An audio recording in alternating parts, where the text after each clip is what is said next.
So here is a login screen where you can fill your name and select the role over here. So it is admin, security supervisor, developer and auditor. Every role has different access inside. So we go through admin, which has all the access. So here is the repository section. You can add your GitHub repos, public, private, doesn't matter. So I will add one of my recent company's project and I can add the repo. And over here you can see this run scan.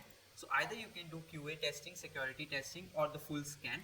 So I will go for the full scan, and here are the regulations which you want to test for. So I'm selecting all the regulations over here and I will start the scan.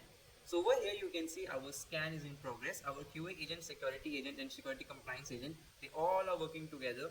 Here is the history section where you can see their duration, for what duration each agent worked on. And now let's wait for the agent to complete the task. So as you can see, our agent has found 33 vulnerabilities and we have filtered over here, so we can select it on the basis of security or SCA. If I go to security, I can see there are the medium level, high level, how critical the situation is. If I go to the high one, and I can see what data is at risk, what is the attack scenario, what is the suggested fix, and what are the compliance we are not following, what are the regulations we violated. So we can read it over here.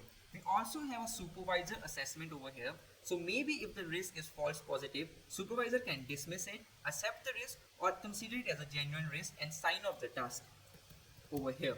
So I can sign off as genuine violation, I can move it to in review, and I can move it to approve, and then we have an auto fix button over here. So now our agent will go to GitHub, clone the repository, make a different branch and fix this for us. So let's try this out. So I will do auto fix over here and let's wait for our agent to fix this.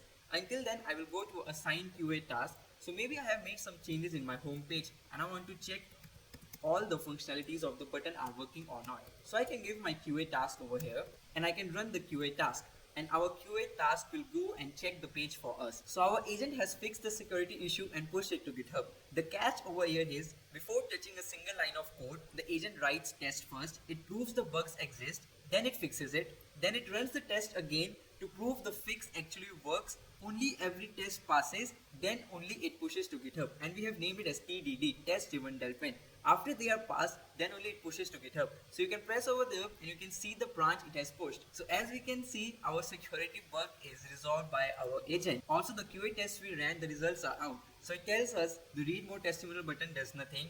The book now button does nothing. So these all are the dead buttons we need to take care of. Also we have test cases over there. What if developer want to test if the particular feature is working or not? So you can go to the branch, find the branch and give what feature it wants to test and generate the suggestions for it.